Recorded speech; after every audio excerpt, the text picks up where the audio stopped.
안녕하세요. 성경이 우리 삶에 조금 더 가깝고 쉽게 재미있게 다가오는 시간, 소문난 성경교실 함께하는 배본철 교수입니다.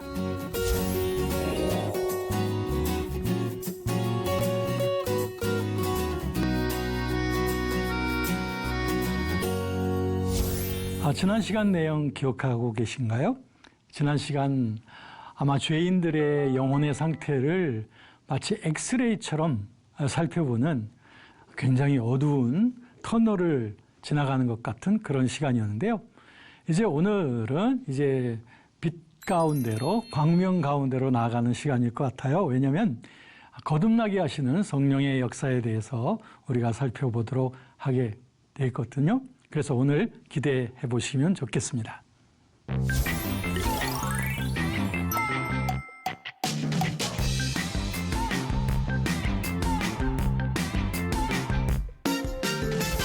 오늘 저와 여러분들이 함께 나눌 내용은요, 이제 거듭나게 하시는 성령에 대해서입니다.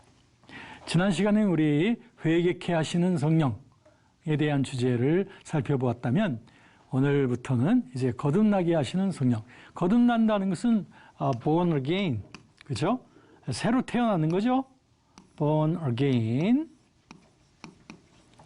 네, 새로 태어나는 겁니다. 우리가 엄마 뱃속에서 태어났지만 이제 하나님의 자녀로서 다시 태어나는 이 born again의 시간, 이 거듭나게 하시는 분, 바로 성령이십니다. 자, 한번 살펴보도록 할게요. 오늘 이 첫 부분에서 말이죠, 사도 바울이 상당히 신경을 썼던 것이 뭐냐면 유대인들이었습니다. 지난 시간 그 죄에 대해서 말할 때도 제일 신경 썼던 것이 바로 유대인의 문제였던 거 아시죠? 이제 구원에 대해서, 거듭나게 함에 대해서 소개함에 있어서도 사도 바울은 유대인들을 제일 신경 쓰게 돼요. 유대인들이 왜냐하면 사도 바울에게 여러 가지 그 질책과 그리고 여러 가지 불쾌한 심정을 드러낼 수 있기 때문에 그렇습니다. 특별히 오늘의 3장의 초반부부터 1절부터 8절까지 보면 유대인들이 사도 바울에게 불만을 토로하는 그런 모습을 보게 되는 것입니다. 한번 보십시오. 유대인들 스스로가 이제 말하기를, 이게 바로 3장 1절부터 8절까지의 그 내용을 제가 요약한 건데요. 아니, 그럼 우리 선택받은 유대인들의 특권이 있지 않느냐? 우리의 특권이 있을 텐데, 이방인들하고는 좀 다른 특권이 있는데 우리도 전혀 상관없이 모든 사람들에게 다 심판이 다 평등하게 주어진단 말이냐? 그건 아니지 않느냐? 유대인들은 이거를 불만을 표해요. 그러면 한번 생각해 보자. 유대인 중에서 어떤 사람들이 자꾸 죄를 짓고 그렇게 산다면 하나님의 심판날에 그들에게 신실하지 않게 하나님은 그들에게 또 대해야 할 것이냐? 그러면 어떻게 되는 거냐? 그 다음에 선택된 유대인들의 죄 때문에 심판한다면 하나님이 악한 것 아니냐? 이런 식으로 완전 그 비비 꼬아가지고 얘기를 하는 거예요. 여러분 생각해 보십시오. 하나님의 심판이 공평하게 주어진다. 유대인이나 이방인이나 다를 바 없다. 그렇다면 그것으로 받아들이면서, 그래, 우리들은 좀 이방인들하고는 다른 삶을 살아야지, 이렇게 마음을 먹어야 될 텐데, 그게 아니라 우리가 선택되었으니까 뭔가 좀 다를 거 아니냐라고 하는 점만 계속해서 강조하고 있는 것입니다. 자, 바울은 거기에 대해서 뭐라고 말할까요? 유대인이나 헬라인이나 다 죄 아래에 있다고 이미 선언했다. 그러니까 절대 이것은 불변이다 이거죠.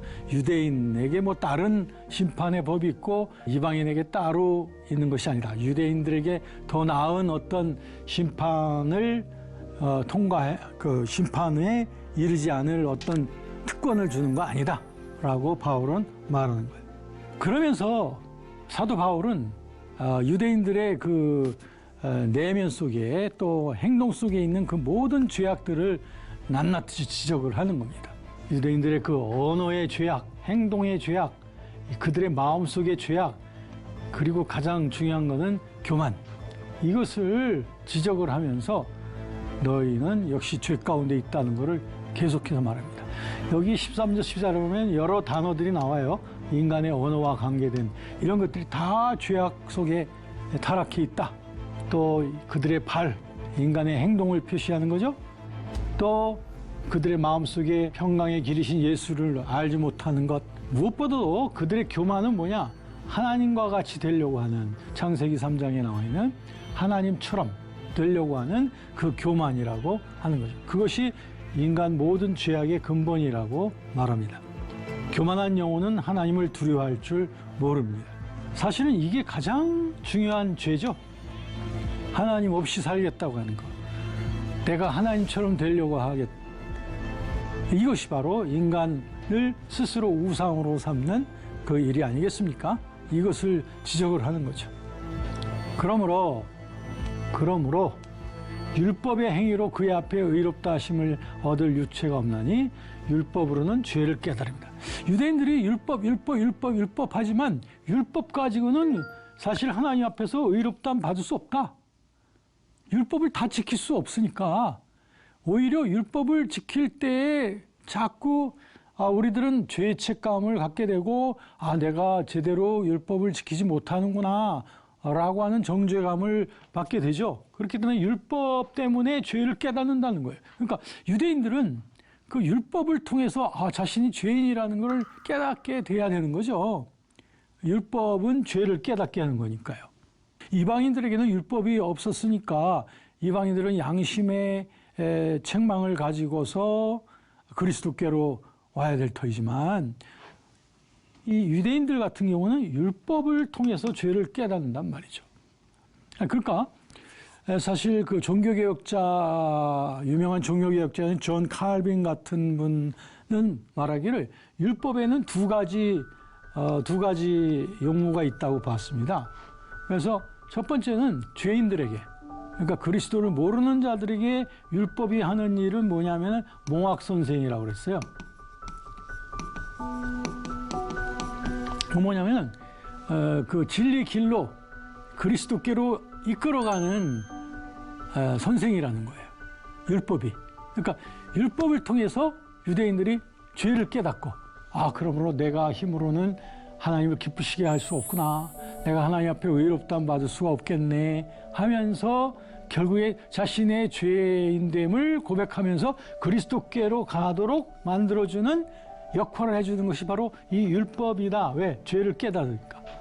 그 다음 두 번째, 신자들에게 있어서도 율법에 하는 일이 있다는 거예요. 뭐냐면 신자가 그리스도인이 됐다고 해서 이제 율법하고 관계가 없는 게 아니라 거듭난 자들에게도 율법은 계속해서 거룩한 길의 방향성을 보여준다는 거죠. 그래서 거듭난 신자들은 율법의 정신을 자꾸 마음속에 깨닫고 창념함을 통하여 거룩한 길로 나갈 수 있게끔 해준다. 그러니까 이 거룩한 길의 안내자가 된다는 거죠. 안내자가 되는 것이 율법이다. 그러니까 우리 그리스도인들에게도 율법이 그런 점에서 필요한 거죠. 율법을 지켜야 구원받는가? 물론 율법을 제대로 다 지킬 수 있겠는가? 그럴 수 없단 말이에요. 그런데 우리 거듭난 자들에게 율법의 의미는 율법에는 거룩하고 선하고 의로운 것이 율법이거든요. 그렇기 때문에 우리가 율법의 정신을 자꾸 받아들임으로써 거룩한 길은 이런 길이구나 라고 우리가 깨달음이 주어지게 되는 거죠.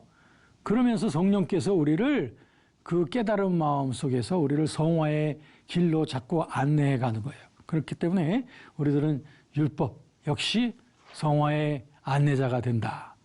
이렇게 볼 수가 있죠. 자, 그러므로 우리가 하나님 앞에서 자랑할 때가 아무것도 없다 이거예요. 어떤 율법으로도 자랑할 수 없고 못 지키니까 다 행위로 우리가 다 하나님을 기쁘시게 못한다는 거 아닙니까? 아무리 선행에 힘써도 우리는 여전히 죄인이라는 것을 깨닫게 됩니다. 마틴 루터 같은 경우도 보면은 늘 그는 하나님 앞에서 선행과 공로와 그리고 기도와 이런 삶을 통해서 하나님 앞에 좀 의롭다함의 확신을 좀 얻어보려고 애를 썼습니다. 그러나 선행을 추구하면 할수록, 율법적인 준칙의 삶을 추구하면 추구할수록 나는 죄인이구나 라고 하는 것을 아주 처절하게 느꼈던 것이 마틴 루터였던 거예요.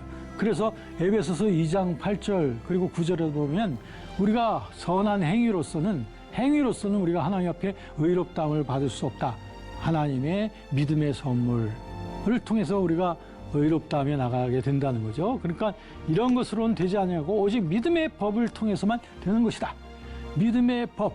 자, 이 믿음의 법, 이것이 사도 바울이 이제 계속적으로 소개하려고 하는 새로운 삶의 질서가 믿음의 법입니다.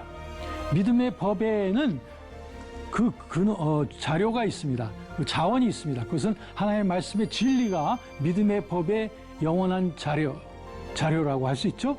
그리고 믿음을 우리에게서 생성시켜 주시고 우리에게 믿음에서 믿음으로 나아가게끔 이끌어 가시는 분은 성령이에요.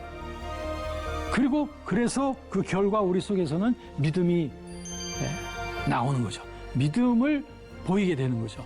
믿음을 통하여 하나님의 진리를 우리가 고백을 하고 그리고 그 진리를 누릴 수 있게 되는 것이죠. 그것이 우리 영원한 생명 안에 있는 그 믿음의 법인 것이죠. 그런데 그 믿음을 따라서 살아간다고 해서 율법을 없애는 것이냐? 그게 아니다. 파기하는 게 아니라 오히려 율법을 더 굳게 세우는 것이다. 아까 제가 존 칼빈 말씀드렸죠. 칼빈에게 있어서 율법의 용무는 신자들에게 있어서 율법을 새삼스럽게 또 지켜야 구원을 받고 그게 아니라 이미 거듭난 자들에게 있어서는 율법을 통해서 거룩한 길을 볼 수 있다.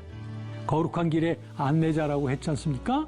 그러므로 우리들은 이 믿음을 통하여 성령 안에서 복음 안에서 살아가는 그 믿음을 통하여 율법을 오히려 더 이루는 삶을 살게 된다. 그러니까 로마서 8장 4절에도 보면은 거기에도 보면 우리 육신이 연약하여 우리의 힘으로써 할 수 없는 것을 하나님이 하셔서 즉 하나님의 율법을 이루게 한다는 거예요. 그러니까 우리 생명의 성령의 법, 믿음의 법 안에 살아가게 되면 우리는 율법을 무시하는 게 아니라 율법이 요청하는 것을 성취하는 삶을 살아가게 돼요. 사랑이라고 하는 것은 율법의 완성이라고 했지 않습니까?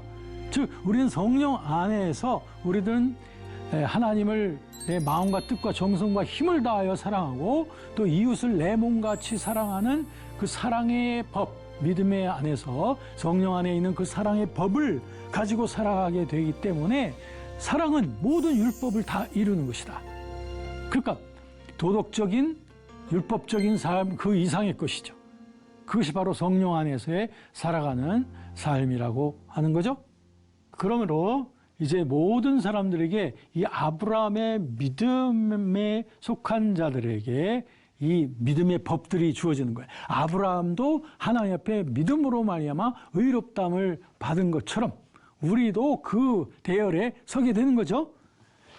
그래서 그런 점에서 보면 아브라함은 우리 모든 믿는 자들의 조상이다라고 하는 것이 바로 그 뜻입니다. 아브라함은 믿음의 조상이라고 하는 것이 그 의미입니다. 자, 그러면 여기서 아브라함이 등장하지 않습니까? 이제 아브라함이 등장하면서 이 아브라함 때문에 결국에 어떤 일들이 벌어지게 되는지, 그리고 아브라함이 하나님 앞에서 의롭다함 받은 그 믿음이란 어떤 것인지, 그 믿음이 우리의 구원의 믿음과 어떤 관련이 있는 것인지, 이거를 사도 바울은 이 아브라함을 직접적으로 우리에게 소개함으로 말미암아 아브라함이 구원받은 그 믿음이 바로 우리가 가져야 될 그 믿음이다 라고 하는 것을 그대로 적용시켜 가는 것을 보게 되는 겁니다. 자, 이제부터가 이제 아브라함이 어떻게 하나님 앞에 의롭다함을 받게 되었는지를 차근차근히 바울이 설명을 합니다. 자, 보세요. 자, 이것이 이제 아브라함이 하나님 앞에 의롭게 여김 받아진, 즉 칭의죠. 하나님 앞에 의롭다함을 받았으니 이것이 바로 구원의 은혜가 아니겠습니까? 아브라함이 어떻게 하나님 앞에서 의롭다함 받았는지를 먼저 보시는 거예요. 자, 이 문장이 끝나고 난 다음에는 그 다음에는 이제 우리들의 구원의 문제로 이어져 가는데 그게 아브라함하고 딱 연결이 된다는 것을 보시게 될 겁니다. 자, 요거 아브라함을 먼저 봐야 돼요. 그가 믿은 게 뭘 믿었느냐? 이 두 가지. 첫째, 하나님은 죽은 자를 살리시는 하나님이라는 것을 믿었어. 두 번째, 없는 것을 있는 것으로 부르시는 분이라는 걸 믿었어. 자, 이게 도대체 아브라함의 생애와 그가 겪은 사건들 가운데서 어느 부분에 해당되는 걸까요? 없는 것에서부터 있는 것으로 불렀다. 또 죽은 자 가운데서 살렸다.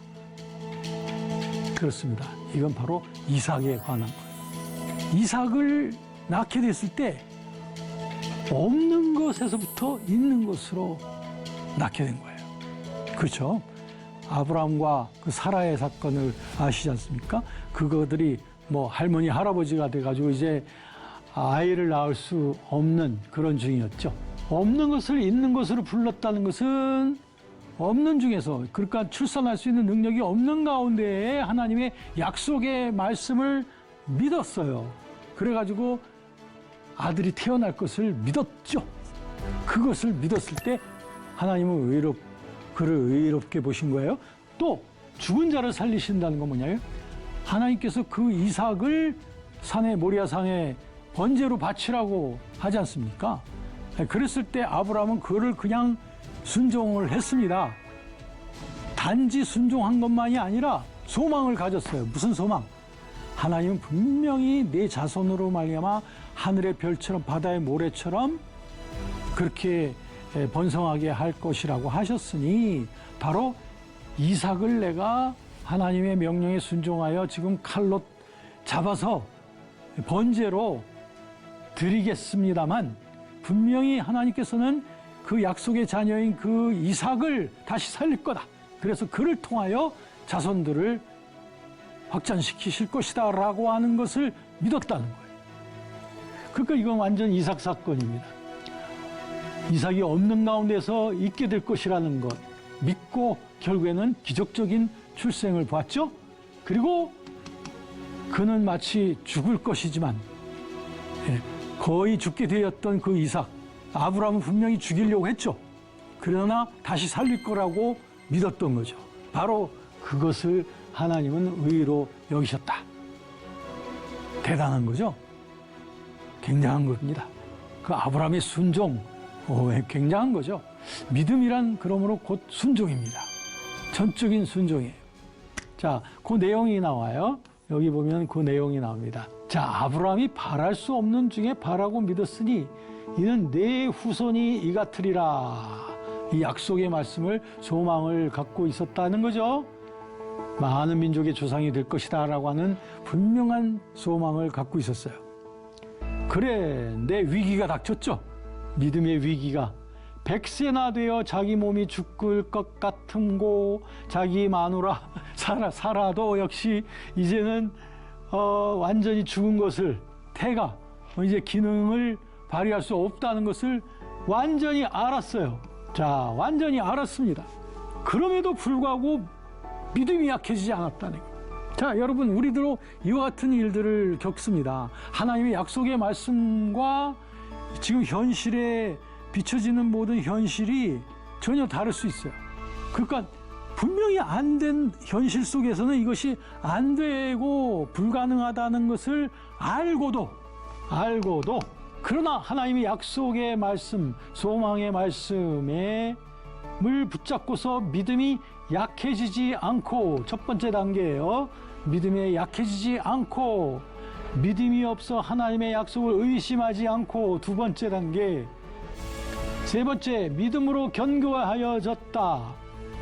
더 나아가서는 하나님께 영광을 돌리며, 마지막 단계, 약속하신 것을 또한 능히 이루실 줄을 확신하였으니. 자, 여기에 보면 놀라운 그 믿음이 더욱더 견고하고 더 확실해지는 그 단계가 나옵니다. 저와 여러분들에게도 마찬가지예요. 우리가 하나님의 약속을 붙잡고 우리가 믿음으로 고백하고 시인하기 시작할 때 처음에는 그 의심 속에서 막 흔들리게 돼요. 그러나 계속적으로 고백하고 붙잡고 고백하다 보면 하나님의 약속을 의심하지 않게 되고 더 나아가서는 견고해집니다. 그 믿음이 이제 확고해져서 이제는 의심을 하지 않아요. 그러면 확고해지다 보면 이제 하나님께 감사와 영광과 찬송이 나오게 됩니다. 그 이루실 그 일을 바라보면서 찬송과 영광을 올리게 되고 그것이 확실하게 이루어질 거라는 확신을 갖게 되는 거죠. 그렇지 않습니까? 여러분, 우리 믿음으로 기도할 때 이 단계들을 꼭 거치게 되는 거예요. 마지막 단계는 이 확신의 단계예요. 이루어지지 않은 것이지만 이루어진 것처럼 분명하게 볼 줄 아는. 예수님께서도 그러므로 너희가 믿고 구하는 것은 받은 줄로 믿어라. 그리하면 그대로 되리라. 이게 바로 확신의 단계를 말하는 거죠. 또 너희가 이 산더러 들려 바다에 던지라며 그 말하는 것이 이루어질 줄 믿고 마음에 의심하지 아니하면 그대로 되리라. 바로 이 확신이. 그랬을 때 하나님께서 이거를 의로 여기셨느니라. 의, righteousness. 이것을 하나님께서는 됐어 하고 도장을 딱 찍어 주셨다는 거예요. 대단하죠? 아브라함의 믿음, 거저 믿음이 아닙니다.